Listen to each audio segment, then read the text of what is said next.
법률 상식을 몇 가지 좀 풀어보도록 하겠습니다. 아, 이혼 법률 상식? 네네, 이혼 법률 상식. 어떤 게 네. 있는 겁니까?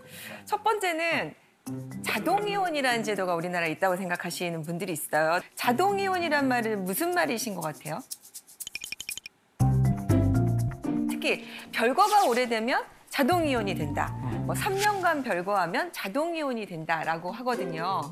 법적 절차 없이 법적 절차 자동으로 없이 그냥. 자동으로. 그런 데서 오해가 오시는 경우가 있어요. 그래서 제가 얼마 전에 상담을 했는데 실제로 자동이혼이 된다고 생각을 하고 20년, 30년이 되도록 이혼 수속을 안 밟으신 거예요.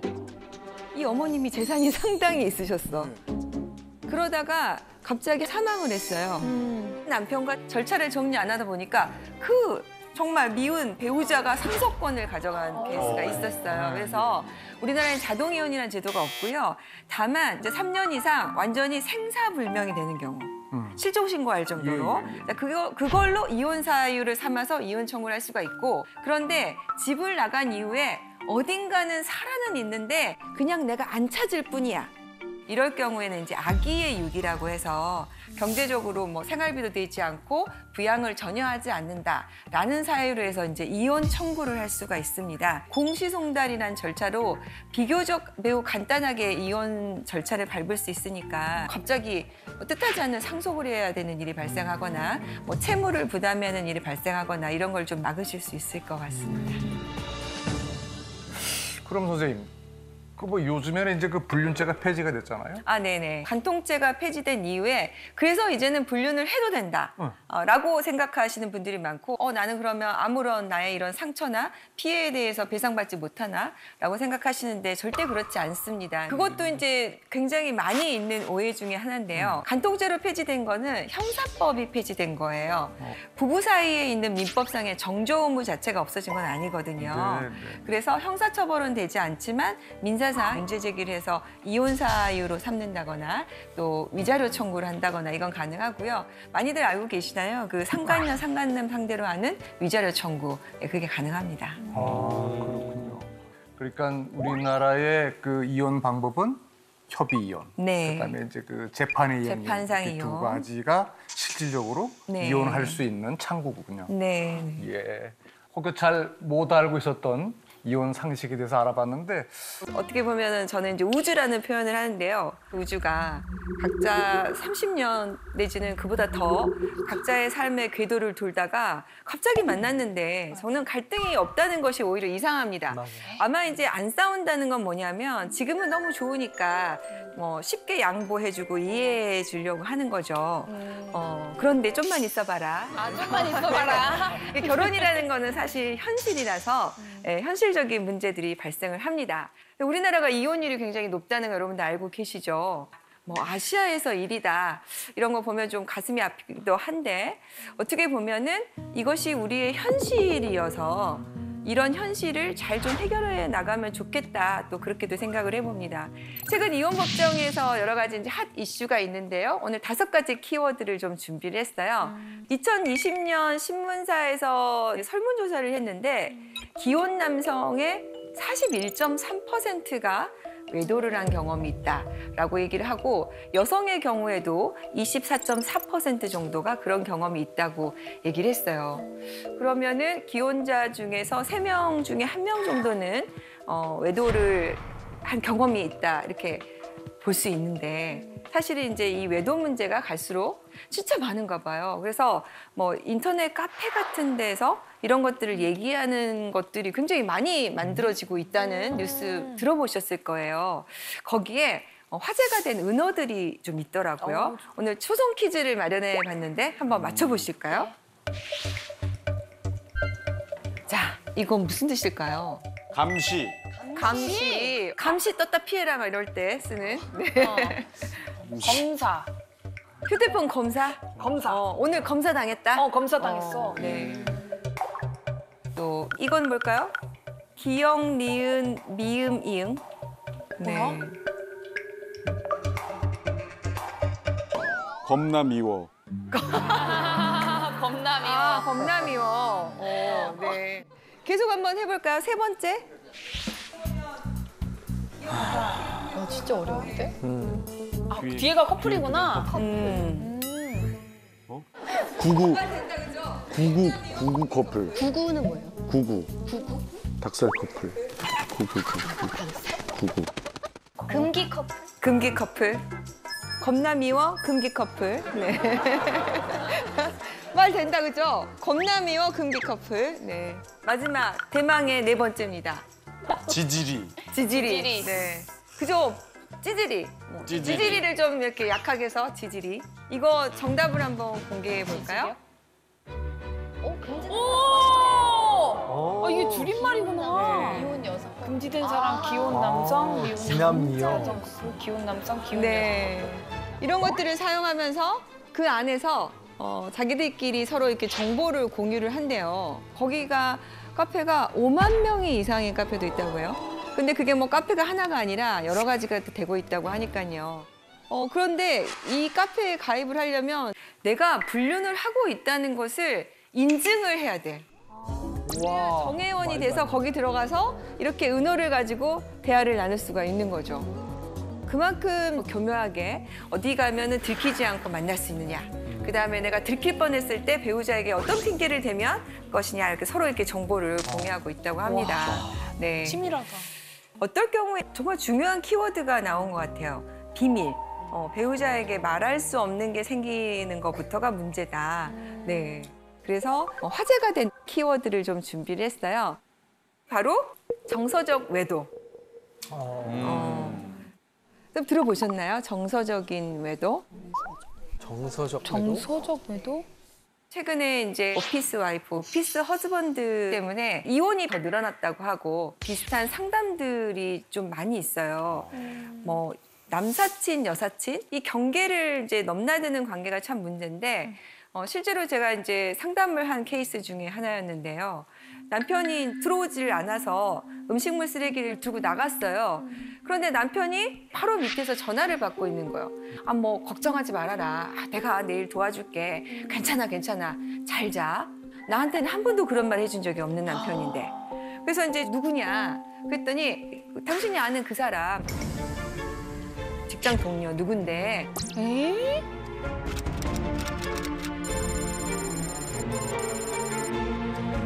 그래서 이제 그때부터 좀 남편의 행동을 유심히 관찰하기 시작을 했는데 남편이 휴대폰을 놓지를 않고 계속해서 들고 있는 거죠. 그래서 남편이 이제 자는 틈을 타서 휴대폰을 좀 봤는데 뭐 잘 자라고 서로 안부를 전하고 매일 점심을 같이 먹고 그런데 잠자리를 나눈 흔적은 없어요.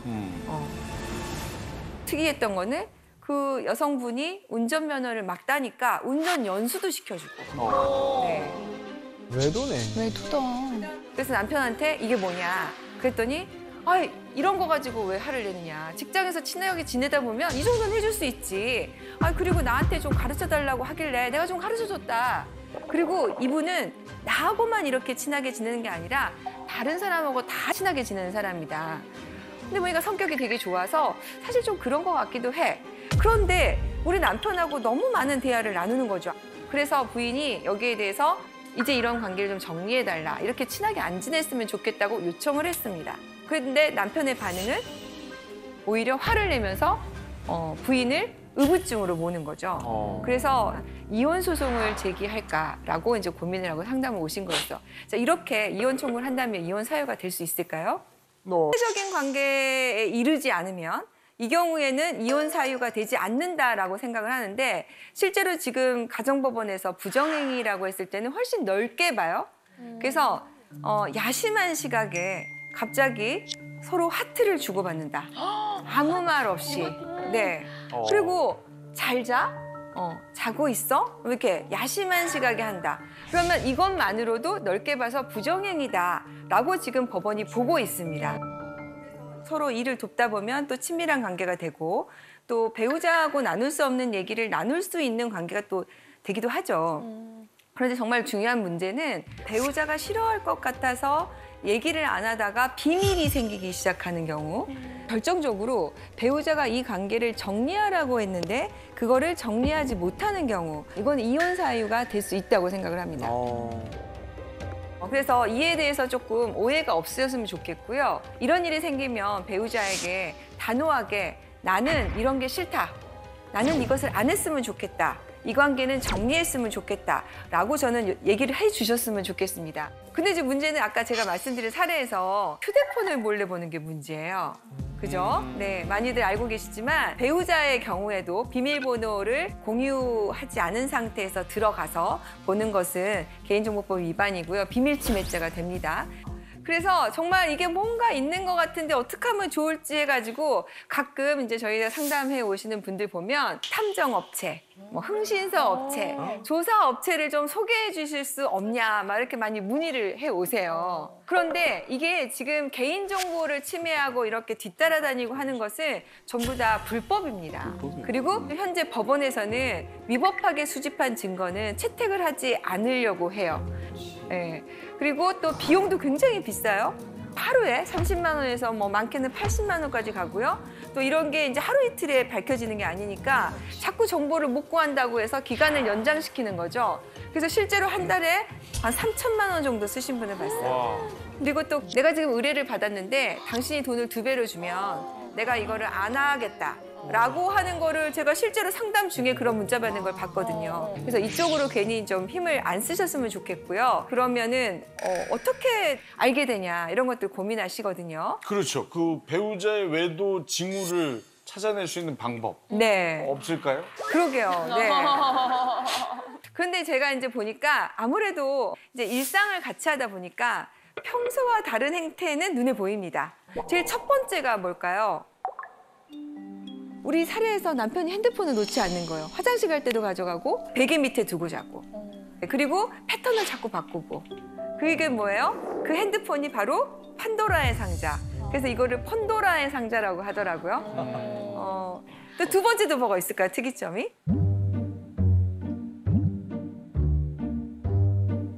어디서 제일 많이 들킬까요? 차.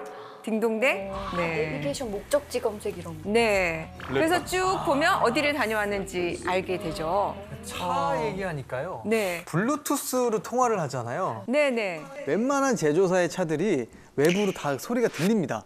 은밀하게 통화를 하다가 와이프가 지하주차장에서 쓱 지나가다 뭔 소리지 하고 딱 듣는 순간 모든 내용이 다 발설됩니다. 중계가 돼버리는 거죠. 네, 그러니까 이제 네. 지하주차장에서 특히나 울림이 많은 곳에서 이렇게 통화를 하실 때 블루투스를 좀 작게 해놓으시거나 안에서 이렇게 그냥 전화로 아니 이렇게 정보를 주시면 어떡해요. 네. 차 안에서 바로 핸드폰하고 연동이 되잖아요. 네네. 그럼 운전하는 중에 어떤 일이 발생하냐면 오는 문자 메시지나 SNS들이 이렇게 화면상에 나타나요. 잘못 누르면 음성으로 이렇게 문자를 읽어주거든요, 차에서. 그래서 이런 분들은 내비게이션을 안 쓴답니다. 네. 와. 근데 그런 얘기 있더라고요. 바람을 한 번도 안 피운 사람은 있어도 한 번만 피우는 사람은 없다고. 그러니까 습관적으로 계속 이렇게 외도를 하게 된다는 건데 아무래도 이렇게 사건 맡으시면 그런 사람들 실제로 보시잖아요. 그런 외도하는 사람들만의 공통점 같은 게 있을 것 같아요. 솔직히 말씀드리면 공통점은 참 찾기가 어려워요. 정말 안 할 것 같으신 분들, 정말 이런 분이 하실 것 같은 분들까지 있기 때문에 공통점은 어려운데 이제 이분들의 특징이라고 한다면 다른 사람에게 상처 주는 거에 대해서 굉장히 좀 무감각하다는 거. 그래서 오히려 본인이 큰 소리 치는 경우가 많다. 세 번째 이슈. 이혼은 쩐의 전쟁이기도 합니다. 네, 재산 분할에 대해서 한번 알아보도록 하겠습니다. 제가 이제 경험적으로 보면 이 재산 분할이야말로 쉽게 합의가 잘 되지가 않습니다. 어디까지를 해야 될지, 얼마를 해줘야 되는지, 작게는 수백만 원부터 많게는 뭐 수억 원까지 되니까 네. 도대체 재산 분할을 얼마를 받을 수 있을까 하는 게 이제 재판에서 제일 중요한 쟁점입니다. 이렇게 이지혜 씨처럼 사시는 부부가 진짜 많으신 것 같아요. 특히 이제 맞벌이가 많이 되다 보니까 한 사람만 누군가 계속해서 부담을 하는 게 아니고 각자 조금 역할을 공평하게 나가고 있는 경우가 많은 것 같고요. 이제 월급에 얼마를 내서 생활비에 쓰자 이렇게 해서 하는 경우 같습니다. 재산 분할이라는 것은 부부가 결혼 생활 중에 모은 공동 재산에 대해서 누가 얼마나 기여했는지를 보고 나누자. 하는 게 이제 재산 분할의 핵심입니다. 그러다 보니까 한 재산을 두고 이거를 특유 재산이라고 주장하는 쪽과 공동 재산이라고 주장하는 쪽과 여러 가지 문제가 많죠. 그래서 오늘 재산 분할에 대해서 한번 궁금증을 해결해 보도록 하겠습니다. 네. 결혼 전에 산 주식이 결혼 후에 올라서 차익이 많이 발생했다. 그거 분할해야 됩니까? 재산의 발생 시점, 재산의 형성 시점은 결혼 전이에요. 그런데 이 주식의 가치가 올라가는 것은 결혼 이후란 말이죠. 이런 경우에 정말 많이 싸웁니다. 왜냐하면 발생은 특유 재산인 것 같아요. 네. 그런데 지금 시간이 지나면서 공동재산으로 되어 가고 있는 중이란 말이죠. 자, 이럴 경우에요. 혼인 기간이 짧으면 특유 재산 쪽으로 결론이 많이 납니다. 그런데 혼인 기간이 어느 정도 지속이 되면은 부공동재산 쪽으로 결론이 많이 납니다. 그리고 최근에 이제 많이 있었던 사례가 뭐냐면 아파트 당첨이 됐어요. 분양 계약이 당첨이 됐는데 그 계약 시점과 중간에 중도금을 계속 넣은 시점이 결혼 전후가 달라질 경우에 이거를 부공동재산을 넣을 것이냐 아니냐. 그리고 또 작년, 재작년에 부동산 시세가 엄청 올랐잖아요. 그래서 이제 쉽게 말하면 프리미엄이 많이 붙었어요. 이게 재산 분할 대상이 된다. 이렇게 결론이 나오고 있어서 결혼 전에 산 주식도 재산 분할 대상에 들어갈 수 있습니다. 요즘 많이 하는 암호화폐도 가능한가요? 암호화폐 요새 핫합니다. 예. 네, 암호화폐의 경우에 재산 분할 대상이 될 수 있는 경우가 많은 게 그 암호화폐를 산 그 자금이 어디서 왔느냐. 생각을 해보면 공동생활 중에 마련이 된 거잖아요. 그리고 예를 들어서 뭐 부인이든 남편이든 그렇게 암호화폐를 살 수 있었던 것은 다른 배우자의 노력과 기여, 가사노동, 육아노동 뭐 이런 게 있었기 때문이잖아요. 그러다 보니까 이럴 경우에도 당연히 재산 분할에 들어갑니다. 그런데 문제는 뭐냐면 산 것까지는 내가 알고 있는데 얘가 지금 얼마인지를 알 수가 없는 거죠. 그래서 팔았으면 팔았다는 증거를 내놔라. 손해가 났으면 손해가 났다는 증거를 내놔라 라고 요청을 하지만 그게 실제로는 조회가 잘 되지 않습니다. 그리고 지금 최근에 이와 관련해서 재산분할 다툼이 늘어나고 있는 게 미국에서 통계를 보니까요. 이 암호화폐와 관련된 그 자산의 규모가 엄청나게 늘어나고 있어서 뭐 우리나라 돈으로 보니까 한 2,000조 정도 규모로 늘어나고 있다고 해요. 근데 우리나라도 요새는 젊은 친구들이 암호화폐 하나 정도는 뭐 투자를 하고 있는 경우가 상당히 많아서 화장실에 들어가면 화장실에서 안 나오신대요. 암호화폐 시세를 확인하느라고.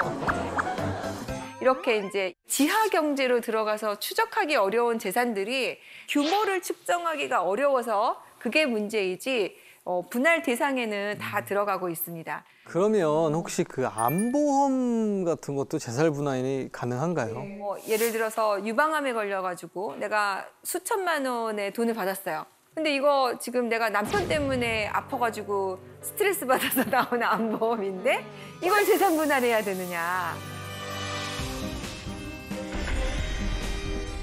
근데 원칙적으로는 이렇게 사고로 발생된 보험금 이거는 재산 분할 대상에 들어가지 않습니다. 근데 이제 이거는 안 들어가는데 그동안 부어온 적립식 보험금, 저축성 보험금 이런 것들은 재산 분할 대상에 들어가죠. 그래서 어떻게 기준을 하냐면 이 보험을 지금 해지했을 때 받을 수 있는 환급금이 얼마냐 이렇게 해서 그 금액을 재산 분할에 넣어서 판단을 하고 있는데요. 그런데 보험금 같은 경우에도 남편이 보험금을 다 불입해줬다.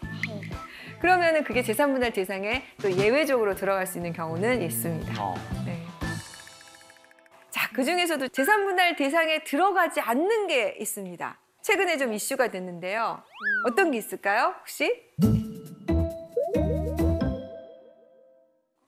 땅? 땅? 네. 복권. 복권. 딩동댕. 진짜? 네. 역시 로또 진행자시니까. 그러시구나. 네. 제가 이거는 방송 나갈 때 질문을 참 많이 받는 건데요. 이게 금액이 왜냐하면 우리 부부 재산은 예를 들어서 1억인데 로또 당첨금은 10몇 억이에요. 그러면 이게 재산 분할 대상이 안 되면 사실 재산 분할 할 게 없는 거죠. 그런데 로또 당첨금에 대해서 재산 분할 대상이 되지 않는다는 판례가 나왔습니다. 10년 차 되는 부부였는데 남편이 전문직이었어요.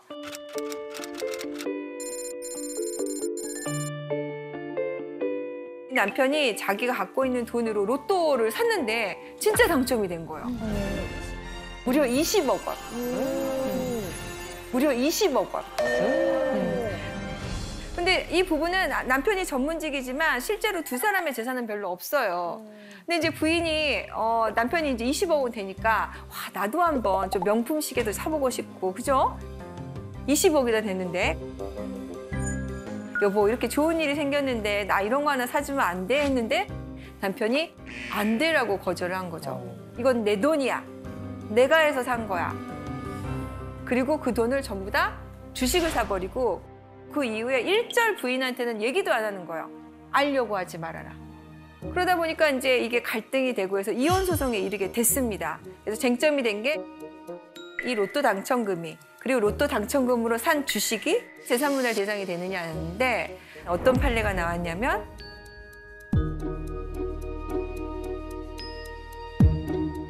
공동재산이 아니다라고 결론이 났습니다. 어떡해. 그래서 부인은 아니 이게 왜 공동재산이 아니에요. 내가 가사노동도 하고 육아노동도 하고 이렇게 해서 같이 모은 거고 내가 남편한테 뭐 생활비를 많이 안 가져가니까 돈이 남아서 산 거 아닙니까?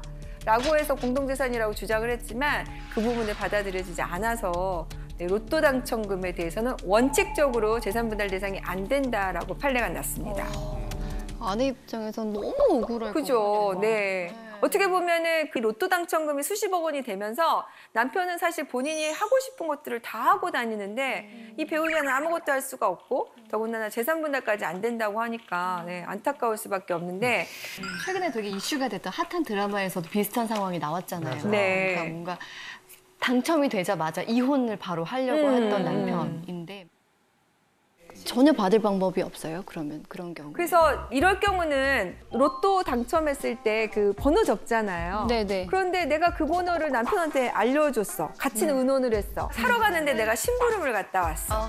로또를 산 그 돈은 내 주머니에서 같이 나간 돈이고 뭐 이런 부분들을 상대방이 인정하는 내용이 있다면 그때는 예외적으로 재산분할을 받을 수 있을 것 같습니다. 네.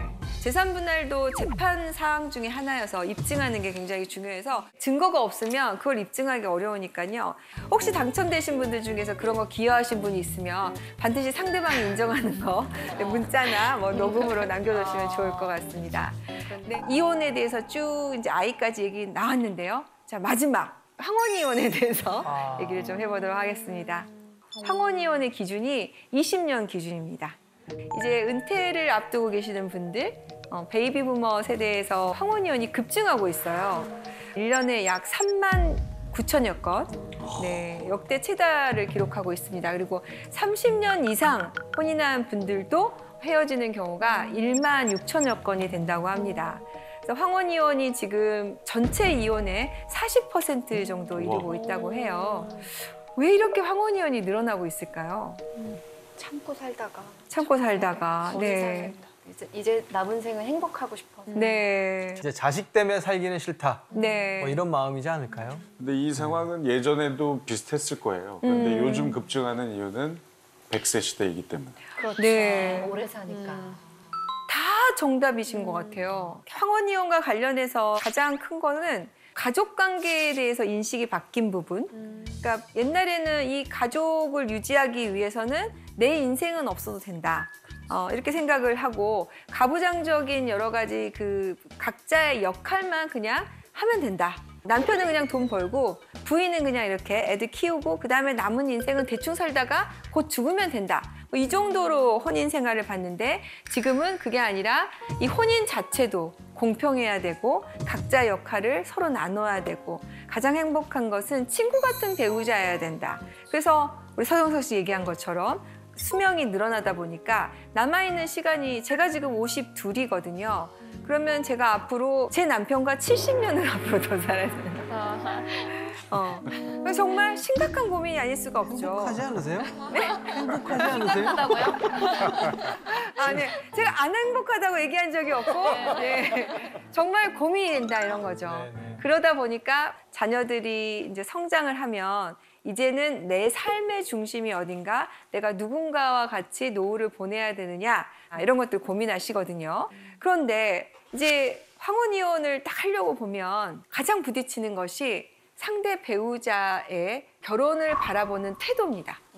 특히 현재 여성 같은 경우에는 자녀들을 기준으로 살다가 이제 내 삶을 좀 살아봐야 되겠다고 인식이 빨리빨리 변하고 있는데 여기에 적응하지 못한 남편들이 아니 무슨 소리냐. 난 절대 해줄 수 없다. 이렇게 나오는 경우가 많거든요. 특히 왜 그러냐면 아직까지 우리나라는 재산의 명의가 대부분은 남성 위주로 되어 있어요. 그러니까 내가 이혼을 하게 되면 갑자기 내 재산이 뚝 반으로 갈라지게 되는 거죠. 그러다 보니까 이제 조론 얘기도 많이 나오는 겁니다. 그런데 조론의 경우에도 재산을 결국에는 못 받으면 조론한 사람은 위험해질 수가 있거든요. 그러다 보니까 이제 황혼이혼이 되는데 이게 형사사건까지 번지는 경우가 있어요.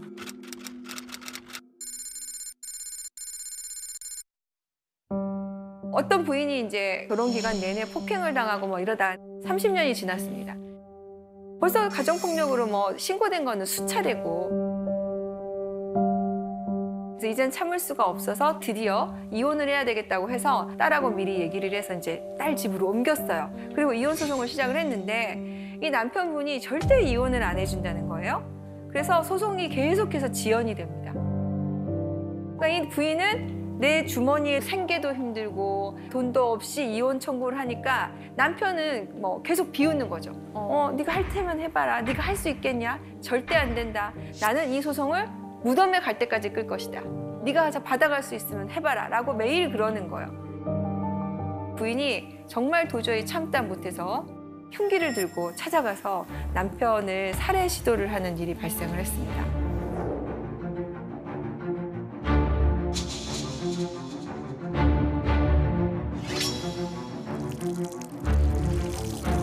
부인은 내가 화가 나서 우발적으로 술을 한 잔 마시고 그렇게 한 거다라고 얘기를 했지만 이게 처벌을 벗어날 수 있을까요?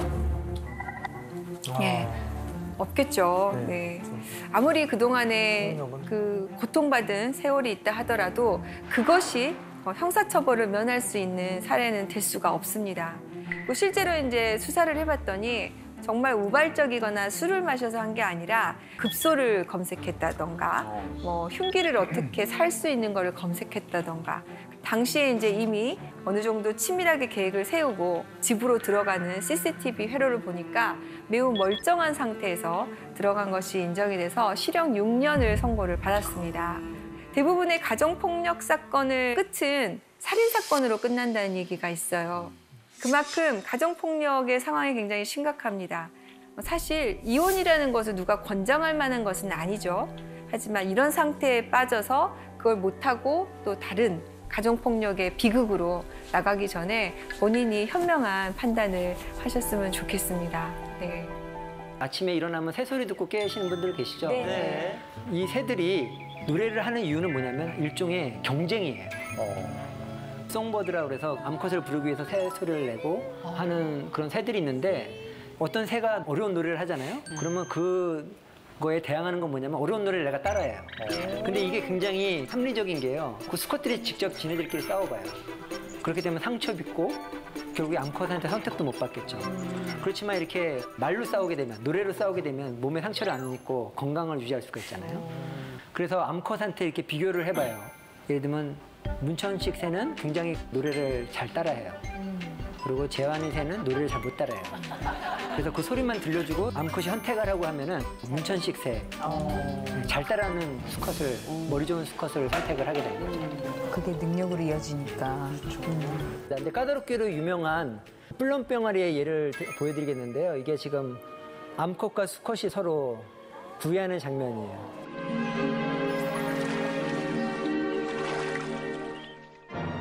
먼저 뛰는 게 암컷입니다.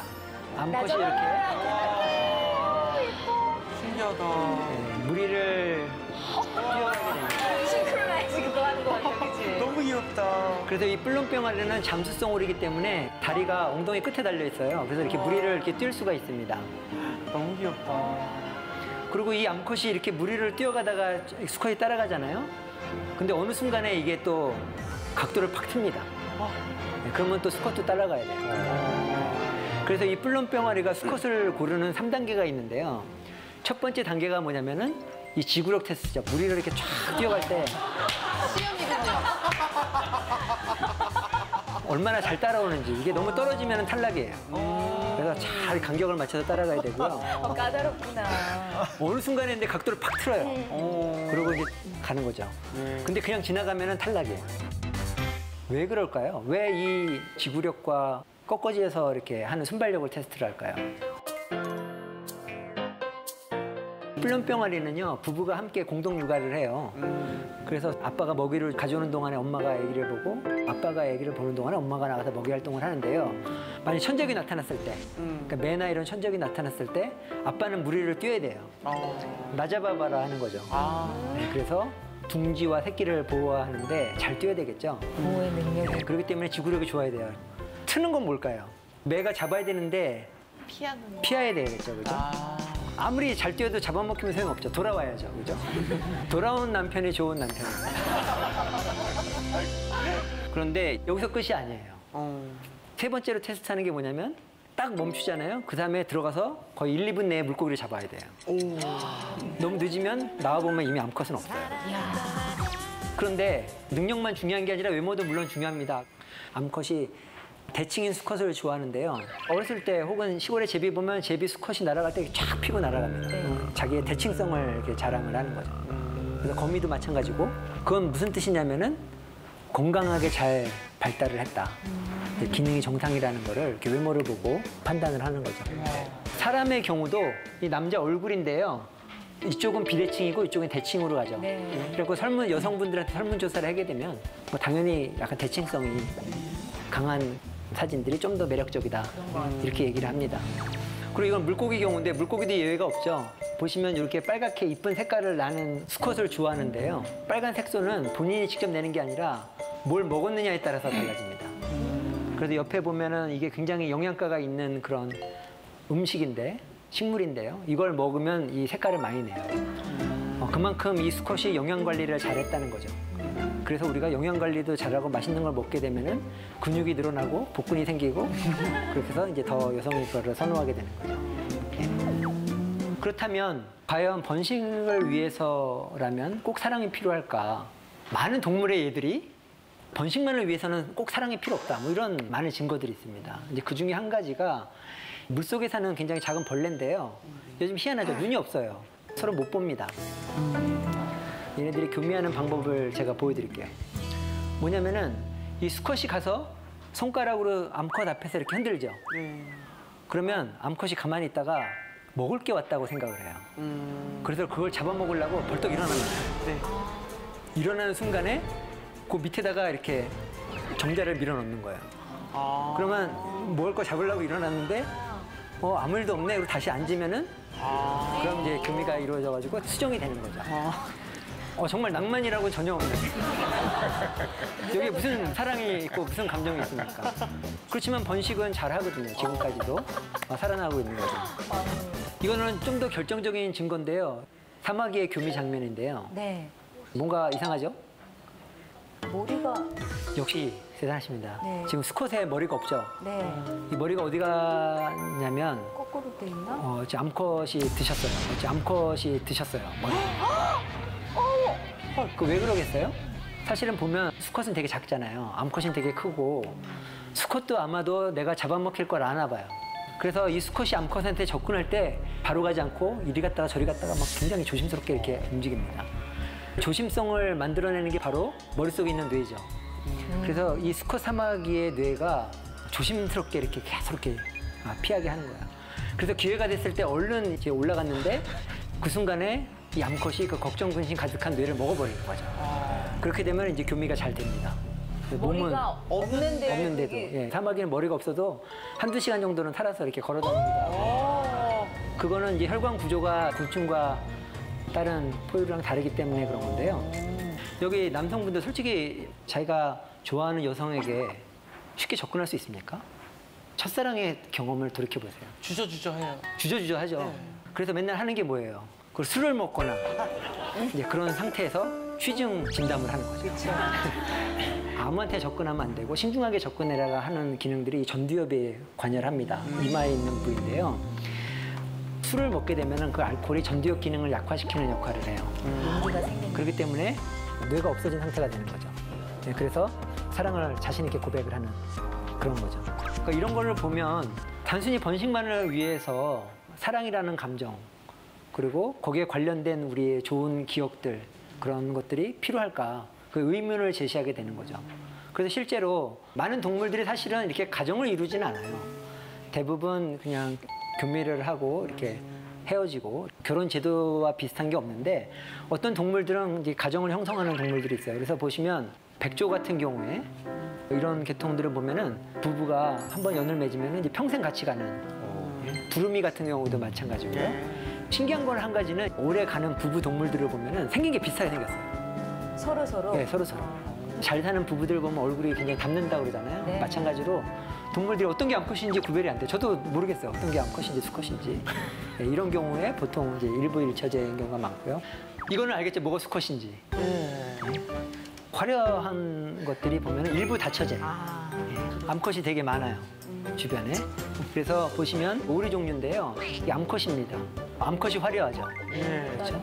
그래서 암컷이 많은 수컷을 거느리는 일처다부제 케이스예요. 이 대목에서 좀 응용을 해보시면 지금 미혼인 분들이 너무 이렇게 화려한 남성을 선호하시는 거는 안 좋은 것 같아요. 비록 복근이 없더라도 다양한 것을 고려해가지고 배우자를 결정하시면 굉장히 좋을 것 같습니다. 그렇다면 과연 사랑의 의미가 뭘까? 우리 욕정의 단계, 그다음에 끌림의 단계를 넘어서 우리 정의 단계로 넘어가게 되죠. 사랑에서 정으로 넘어가는 단계에서는 이미 뇌가 변하기 시작을 합니다. 그리고 신혼 초에 이제 뜨거운 감정을 싫어서 뭐 싸우기도 하고 하면서 옥시토신이라는 호르몬, 또한 바소프레신이라는 호르몬, 얘네들이 원래는 자궁수축 호르몬이고 우리 이뇨를 배뇨를 조절하는 호르몬인데 사람들이 연구를 해보니까 이 호르몬들이 이 정을 만들어내는데 되게 중요하다 그렇게 된 거죠. 그래서 저도 사실은 처음에 연애할 때 굉장히 같이 있고 싶잖아요. 같이 있고 싶고 떨어져 있으면 전화하고 싶고 그렇게 했는데 이제 결혼을 하고 나니까 무슨 생각이 들기 시작하냐면 한 번쯤은 좀 혼자 있고 싶다. 네, 혼자서 좀 영화도 보고 책도 좀 읽고 제가 뭘 하고 싶다. 그런데 매번 가서 이제 애도 봐야 되고 내 집안에서 일을 해야 되니까. 근데 어느 순간 기회가 온 거예요. 아내가 애를 데리고 친정에 간다는 거예요. 네, 그 날짜가 3박 4일로 결정됐어요. 그래서 그 날짜를 이제 디데이로 해서 손꼽아 기다린 거죠. 19, 87 해갖고 그날이 딱 오고 이제 버스 태워 보내고 드디어 이제 자유로운 그걸 느끼기 시작을 했어요. 그래서 집에 들어가서 이제 그동안 계획했던 걸 하려고 하는데 몸이 말을 안 듣는 거죠. 계속 생각이 나는 거야. 뭘 해야 되는데 계속 마음에 걸리고. 그래서 전화하고 잘 도착했냐고. 그래서 결국에는 버티다 그날 밤에 심야 열차를 버스를 타고 약간 수습하신 여기까지. 기억은 기억은 왜곡될 수도 있으니까. 어쨌거나 이런 것들이 이제 정의 단계가 이제 되는 거예요. 뭔지 좀 아시겠죠, 그죠? 이제 그러면 정을 만드는 신경 기전은 뭔가에 대해서 말씀을 드리도록 하겠습니다. 최근 이게 밝혀진 건데요. 들쥐가 두 종류가 있어요. 바람피는 외도형 들쥐가 있고요. 여기 보시면 굉장히 가정적인 들쥐죠. 암컷, 수컷이 서로 이렇게 사이좋게 지내는데 과학자들이 이걸 가만히 안 놔두죠. 같은 들쥐인데 얘는 왜 가정적이고 얘는 왜 외도를 할까? 그래서 그 두 가지 뇌를 꺼내서 비교를 해봅니다.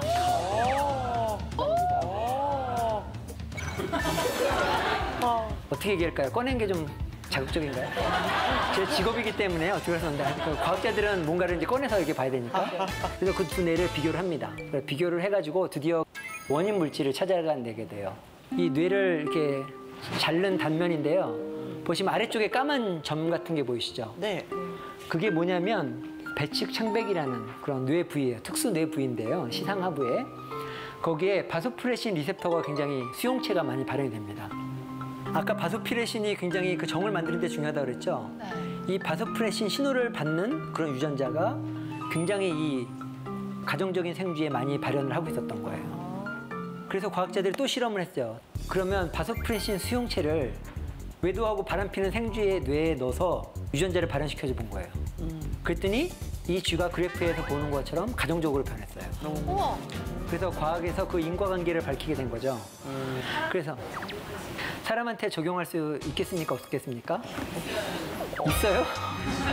굉장히 간절하게 원하시는 분이 있으신 것 같은데요. 사람한테서는 이게 불법 시술이죠, 그죠? 아, 그렇죠. 네, 그렇죠. 유전자를 발현시키려고 그러면 뇌에 여기 두개골에 구멍을 뚫고 거기다가 뇌 속에다 주사를 해야 되는데요.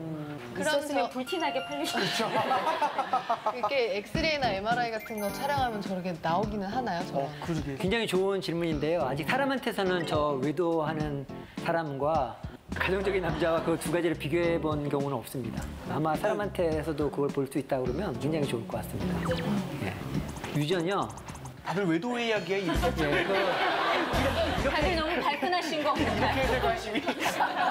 다른 기회에 특집으로 다루도록 하겠습니다. 그러면 과연 그럼 여러분들 여기 미혼이신 분들은 저 남자가 멋져 보이는데 저 사람이 어떤 성향을 가지고 있을까 궁금하시잖아요. 궁금하죠. 예, 그래서 이 외도형 수컷 쥐하고 가정적인 수컷을 이제 비교를 해봤어요. 이건 공간학습 능력을 테스트한 건데요. 희한하게도 외도를 잘하는 생쥐가 공간학습 능력이 뛰어난 거예요. 길을 잘 찾아요. 네, 길을 잘 찾아요. 왜 길을 잘 찾을까요, 외도형 생쥐가? 아무래도 다녀야지 이성을 좀 만날 수 있으니까. 운전진이 운전 되게 잘해요. 살아있는 내비게이션이에요. 길을 몰라요. 내비 없으면 아무데도 못 가요. 개그맨들 사이에서 길은 운전식 씨의 모르라는 길을 얘기가 몰라요. 있거든요. 길을 모릅니다. 야. 답이 거의 맞았습니다. 뭐냐면 돌아다녀서 많은 암컷을 만나야 되는 필요도 있고요. 그 다음에 또 어디에 어느 암컷이 있는지를 잘 아는 거죠. 역시. 그렇죠. 저 옆 동네에 홀로 사는 암컷이 있더라. 여기도 있더라, 저기도 있더라. 다 이제 꿰고 있는 거죠. 야. 그래서 여러분 남자친구가 공간학습 능력이 좀 떨어지더라도 너무 실망하지 마시라. 가정에 충실할 가능성이 되게 높다고 생각을 합니다. 중국 동물원에서 뱀의 먹이로 흰 쥐를 이렇게 줬던 거죠. 그래서 어느 날 2마리 생쥐를 넣어줬는데 뱀은 당연히 한 마리를 먼저 이렇게 물었겠죠. 근데 그걸 보고 있던 옆에 친구 생쥐가 뱀을 공격하기 시작을 한 거예요. 와. 네. 막 물고 그래서 사육사가 감동을 받아서 2 생쥐를 다 구해줬다는. 그래서 저 생쥐도 다 살았답니다. 야, 어머, 대단하다. 실제로 이거를 실험한 박사님이 계십니다. 이 비디오는 뭐냐면 이 친구 렛이 갇혀있는 렛을 구출해주는 장면이에요. 그래서 펠기 메이슨이라는 박사님이 실험을 해본 결과 이렇게 자기가 잘 아는 생쥐일수록 더 이런 구출해주는 행동이 많이 나타남을 알 수가 있습니다. 그래서 우리는 사회적 동물이고 서로가 좋은 감정이 있다는 거는 서로 도움을 줄 수 있다는 이런 중요한 기능을 할 수가 있는 거죠. 이것은 실제 뇌 영상을 찍은 사진입니다. 아파서 누워있는 사람이고 그 아픈 사람을 바라보는 사랑하는 사람들의 뇌를 같이 찍어봤어요. 요 왼쪽에 있는 것은 아픈 사람의 뇌입니다. 그래서 실제로 보면 길쭉하게 나온 곳이 보면은 이 몸이 아픈 그런 통증 신호를 나타내는 거예요. 그래서 몸도 아프고 그리고 몸이 아프니까 마음도 아프고 이제 그런 거예요. 그런데 이 아픈 사람을 바라보는 사랑하는 가족이나 친구들이 보면은 같이 아파하는 거죠. 보시면 몸은 아프지 않지만 마음이 같이 아픈 그런 사진을 보여주고 있습니다. 그래서 실제로 번식이나 열정적인 사랑을 위해서만 이런 좋은 감정이 필요한 것이 아니라 특히 우리들 같은 경우에는 서로 교감하고 협력하고 이런 어려움들을 이해해 줄 수 있는데 거울신경이 중요하다는 교훈을 얻을 수가 있는 것이죠. 그래서 뇌는 여러 가지 경험을 연결시킨다. 그런데 이게 외부에서 오는 환경적인 자극만 연결시키는 것이 아니라 사람과 사람, 서로 사회적인 연결 관계도 열심히 연결을 시킨다.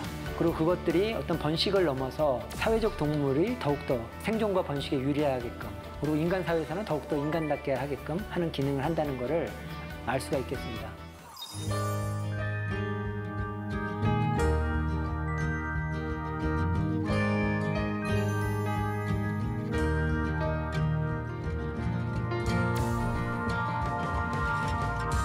Would you love me for my money? Or would you love me for my head? Or would you love me through the winter? Or would you love me? 제가 어렸을 때요 옥상에서 이렇게 바라봤어요. 바라봤더니 저 그 앞 동네에 해가 커다랗게 이렇게 지는 장면을 본 적이 있어요. 제 머릿속으로 간단하게 생각한 게 뭐냐면 저 동네 뒤에 가면 해가 있겠다. 저걸 좀 한번 만져봐야 되겠다. 생각을 해서 그 길로 이렇게 길을 떠난 적이 있습니다. 그게 7살 때인데 다르게 말하면 가출이죠. 근데 갈 때 제가 혼자 갔어야 되는데 어린 동생을 또 데리고 손을 잡고 이렇게 열심히. 제가 그래서 하도 오래전이라 기억은 안 나는데 결국엔 해는 못 찾았어요. 못 찾고 동생이 자꾸만 이제 보채니까 이게 한 것 같아 하고 이렇게 만진 게 기억이 나는데 그게 리어카 박혔던 것 같아요. 예, 그렇게 우리 뇌 속에 뭔가 갖고 싶은 욕망이 있죠. 그래서 저도 요즘 TV를 잘 안 보는 이유 중에 하나가 TV 홈쇼핑을 보다 보면 정말 갖고 싶은 아이템이 나와요.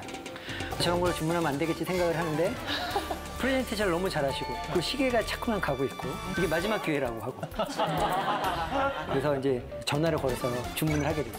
그래서 제가 주로 사게 되는 아이템이 립스틱이라든지 립스틱이요? 네, 제 아내가 사용하는 그런 아이템을 이렇게 구입을 하고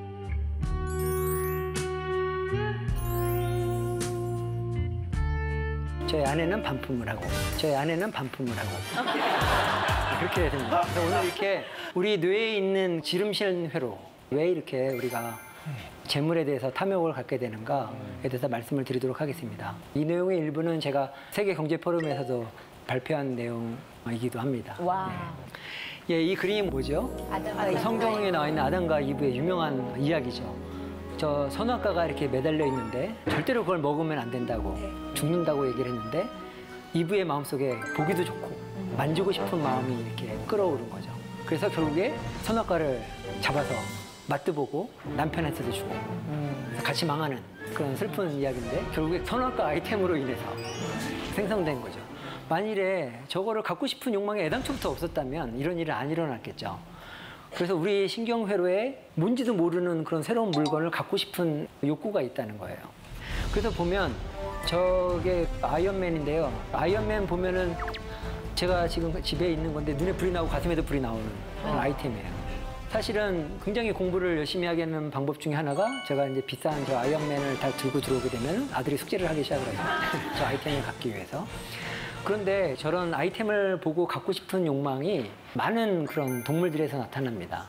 어린 동물들한테 이렇게 공이나 장난감을 던져주면 막 갖고 놀아요. 그런 아이템은 먹을 수도 없는 거고 전혀 유용하지 않음에도 불구하고 그거에 대한 강력한 소유욕이 있다는 거예요. 그래서 최근에 아이템을 갖고자 하는 욕망을 활용한 게임이 나왔죠. 포켓몬고라는 게임이죠. 그래서 저도 미국에 학회에 가니까 학회장에도 얘네들이 돌아다니더라고요. 그래서 몇 마리 좀 잡았습니다. 그래서 이렇게 버추얼 아이템임에도 불구하고 세상에 존재하지 않는 거잖아요. 그럼에도 불구하고 우리가 그거를 소유하고 싶어하고 그런 욕구를 활용해서 게임을 만든 거죠. 굉장히 신경과학적인 게임이라고 생각을 합니다. 뭐 여러분 이번 유명한 비디오니까 이런 거 보셨을 텐데 이렇게 가상회로 있는 아이템을 습득을 하면서 점수를 따는 거죠. 네, 생각보다 굉장히 잘하죠. 이게 그 고정행동 패턴입니다. 그래서 저런 시각 자극이 있을 때마다 이렇게 잡아먹게 되는 거예요.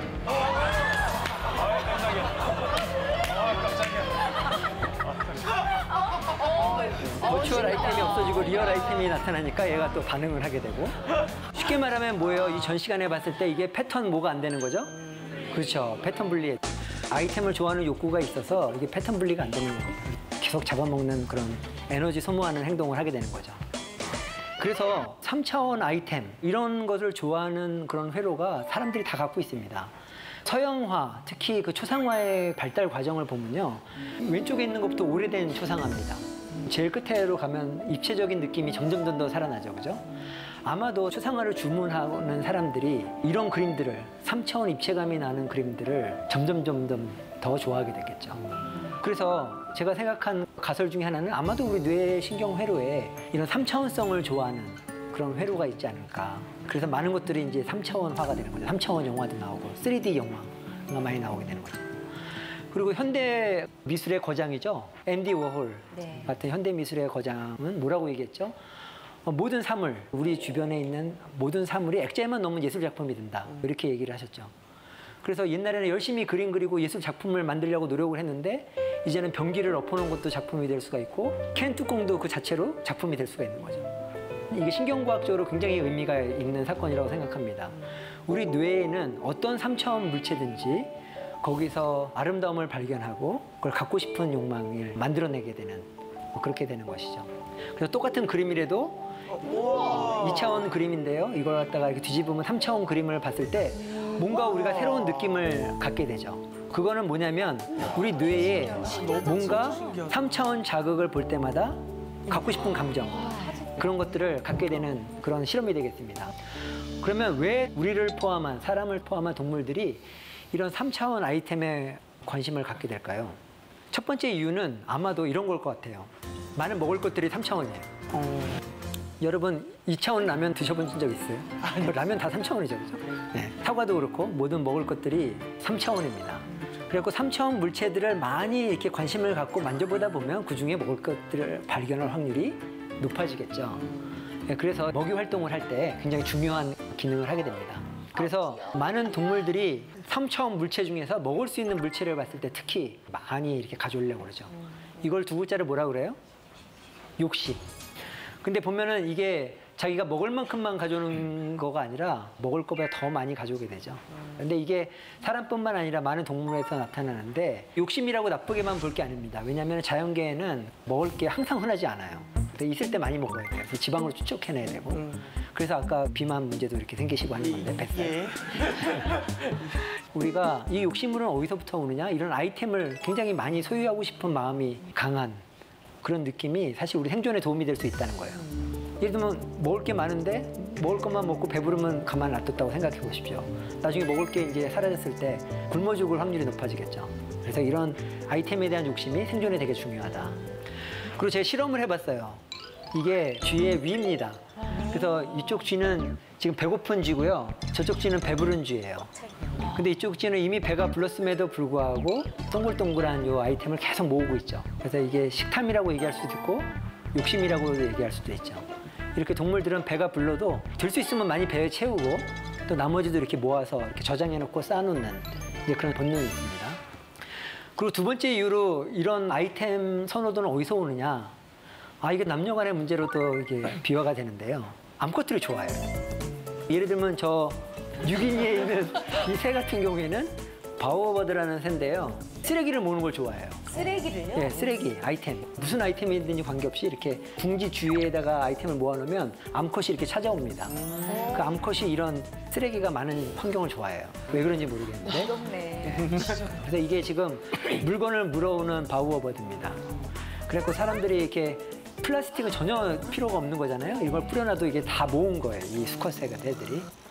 예, 그리고 이제 돈을 먹을 수 없는 건데도 불구하고 이렇게 돈을 모아다 주면 또 암컷이 좋아하고. 아는 거 아니야? 그래서 5만 가지 사람이 만든 쓰레기도 모아놓으면 또 암컷이 좋아해서 이렇게 하는 그랬던 거죠. 그래서 암컷이 좋아하기 때문에 계속 이런 아이템을 모으게 될 거고 그게 또 번식에 성공을 해서 계속 그 유전자가 전달이 되겠죠. 그래서 수컷들 같은 경우에는 3차원 아이템을 이렇게 몸에 지니고 암컷을 유혹하는 그런 공작새와 같은 수컷들이 있죠. 이게 생존에는 거의 도움이 안 돼요. 실제로 수컷 공작새가 이게 날개 피다가 많이 잡아먹힌다 그래요. 눈에 잘 띄어가지고. 그럼에도 불구하고 잡아먹히는 것보다는 여성한테 선택을 받아서 유전자를 전달하는 게 더 중요한 문제겠죠. 그래서 우리가 저런 화려한 공작새를 이제 볼 수가 있겠죠. 네, 다음. 네. 근데 그것뿐만 아니라 이 새는 머리에 이렇게 보면은 3차원 물체를 달고 이제 춤을 추죠. 우와! 그래서 온몸이 아이템이에요. 이야! 그러니까 많은 수컷들이 이렇게 춤을 추는 행동을 보이는데요. 이거는 자기 몸의 3차원성을 활용을 해서 암컷을 유혹하는 거예요. 너무 귀엽다. 물 머리에 들고 돌리는 거래.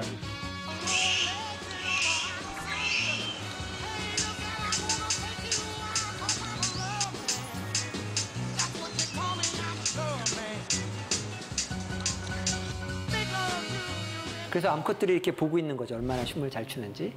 예, 그래서 이 버드 오브 파라다이스라는 그런 새인데요. 이 새가 춤을 추게 되면 춤을 잘 추는 그런 새들이 암컷에서 선택을 받게 됩니다.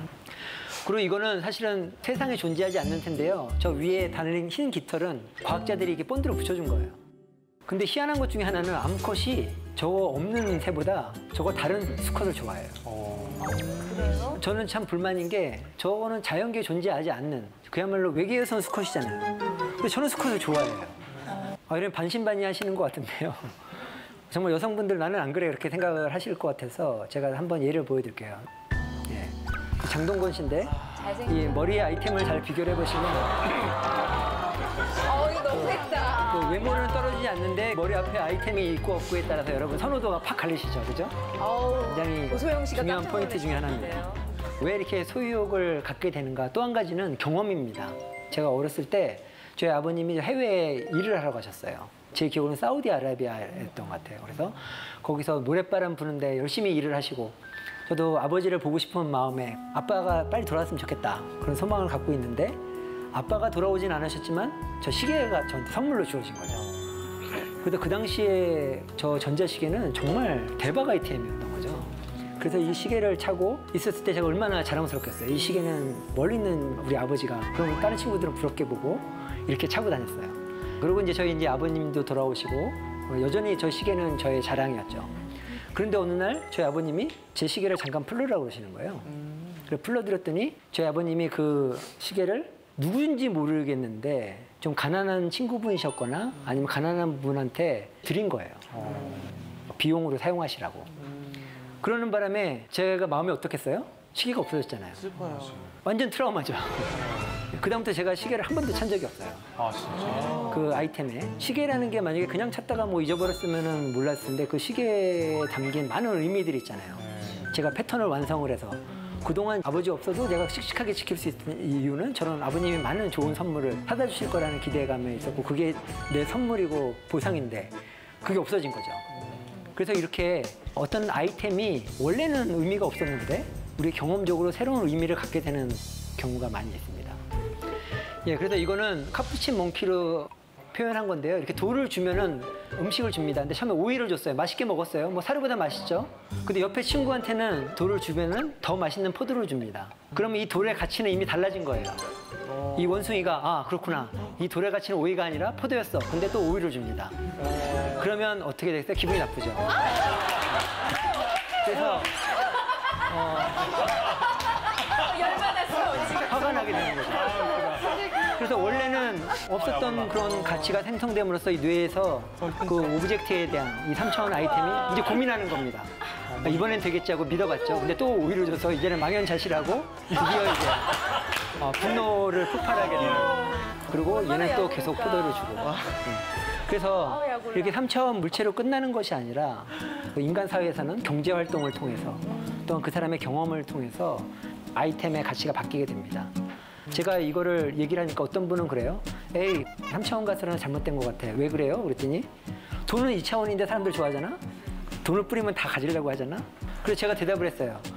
그 돈을 가지고 3차원 물건을 살 수 있잖아. 냉장고도 사고 그렇지 않느냐 이렇게 된 거죠. 그렇게 의미의 전환이죠. 그래서 우리 뇌에 정말 이런 물건들을 소유하고자 하는 신경회로가 있다는 또 강력한 증거 중에 하나인데요. 이분들은 다른 분들하고 달리 수집증이라는 그런 환자분들이에요. 뭐냐면 물건을 이렇게 모으긴 하는데 버리질 못하시는 분들이에요. 그래서 계속 물건을 집안에 모으고 하다가 결국에는 건강이라든지 생존에 굉장히 위험한 상황에 이렇게 처하게 돼서 나중에는 구조를 해야 되는 그런 위치에 처하게 되는데요. 이것이 뇌의 신경회로의 어느 부분이 좀 잘못됐겠죠. 그리고 그 부분이 아마도 물건에 대한 소유욕을 굉장히 강화시키는 그런 역할을 했겠죠. 그래서 신경과학적인 입장에서는 누구나 다 정도의 차이는 있지만 이런 증상을 보일 수 있다. 그렇게 말씀을 드릴 수가 있겠습니다. 네, 제 오피스입니다. 제가 아이템에 대한 이렇게 트라우마가 있어서 그런지 모르겠는데 이상하게 이렇게 뭘 쌓아놓으면 버리고 싶지가 않아요. 저만 그런 게 아니라 저희 아내도 그래서 집안도 그렇습니다. 그래서 주로 저는 이제 오피스에서 일을 안 하고 밖에 나와서 일을 하죠. 우리 머릿속에 아이템을 갖다가 버리지 않고 이렇게 이제 모아두려는 그런 본능이 있다는 것을 보여줍니다. 저는 설치류를 연구를 하는데요. 이 쥐들도 이렇게 3차원 물체, 그 다음에 2차원 물체를 여러 가지 색깔로 줘보면 2차원 물체에 대해서는 쥐가 별로 반응을 잘 안 해요. 3차원 물체를 굉장히 좋아하고 가져와서 이렇게 갖고 놉니다. 그런 것들을 증명할 수가 있고요. 그렇다면 우리가 비교해 볼 수가 있죠, 뇌를. 한 쥐는 3차원 장난감을 마구 갖고 놀게 하고 한 쥐는 갖고 놀지 않게 하고 어느 뇌 부위가 활성화되는지를 알 수가 있겠죠. 그래서 최근에는 이 이미징 기술이 발전해서 이렇게 신경회로를 이렇게 투명하게 다 볼 수 있는 방법이 생겼습니다. 그래서 이 두 뇌를 잘 비교를 해보면 어느 부위가 차이가 나는구나 하는 걸 알 수가 있어요. 그리고 그 부위를 또 자극해서 우리가 소유욕을 또 조절할 수도 있고.